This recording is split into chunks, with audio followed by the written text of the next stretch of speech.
China যে বাচ্চাগুলো হোস্টেলে থেকে পড়াশোনা করে ওদের রুটিনটা একবার দেখেন। দেখেন এই ছেলেটা স্কুল থেকে আসলো মাত্র, এখন ব্যাগ রাখছে। মানে এই ভিডিওটা দেখলে আপনি বুঝতে পারবেন চায়না বাচ্চাদের রুটিনটা কত কঠিন। এখন কি করবে? ওকে, জুতা রাখলো, এখন মোজা নিচ্ছে।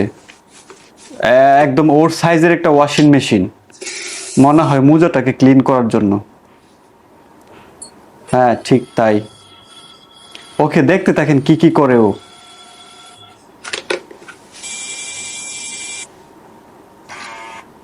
আচ্ছা, ফ্রেশ হচ্ছে এখন।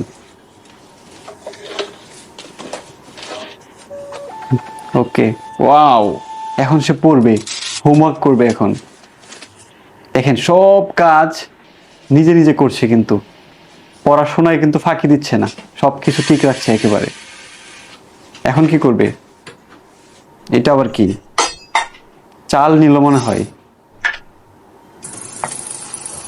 বাবা, রান্নাও করতে পারে। দেখেন এখন সে রান্না করবে, নিজের খাবার নিজে তৈরি করবে। এটাই হচ্ছে চায়না। এটা কি নিল? ভুট্টা। ওকে, ভুট্টা। কি রান্না করবে? ও আচ্ছা আচ্ছা, সিদ্ধ হবে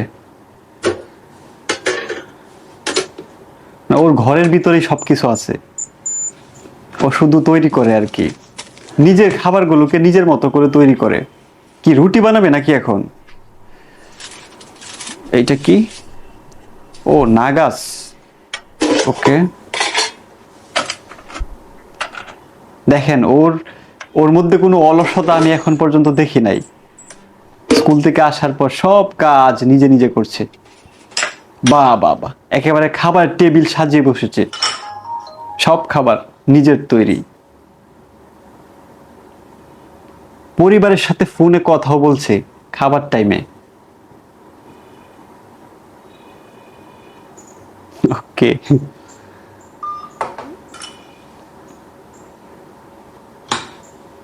মানে ও যদি পরিবারের সাথে নাও থাকে তবুও ওর কোনো সমস্যা হবে না, সব করতে জানে। দেখেন খাবার পর নিজে নিজে ক্লিন করছে সবকিছু, সব কাজ নিজে নিজে করছে। মানে ওর রুটিনটাই অন্যরকম।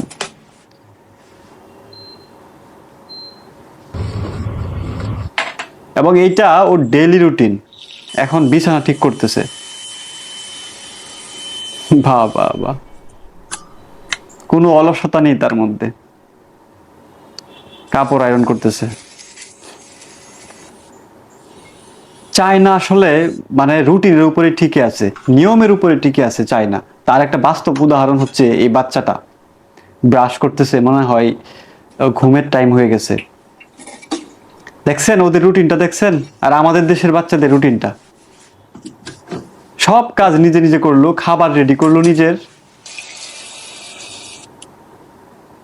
মানে চায়না উন্নতি হবে না কেন বলেন? চায়না আসলে টিকে আছে নিয়মের উপরে। সেটা আপনারা এই ভিডিওটা দেখে হয়তো বুঝতে পারতেছেন। এখন কি ঘুমাবে নাকি? হ্যাঁ, এখন তার ঘুমের টাইম, এখন সে ঘুমিয়ে যাবে। বা ঘুমের আগে আবার একটু বই পড়ছে। Good night. মানে কোনো একটা দেশের বাচ্চার ডেইলি রুটিন যদি এরকম হয় তাহলে সেই দেশকে উন্নত হওয়া থেকে ঠেকায় কে?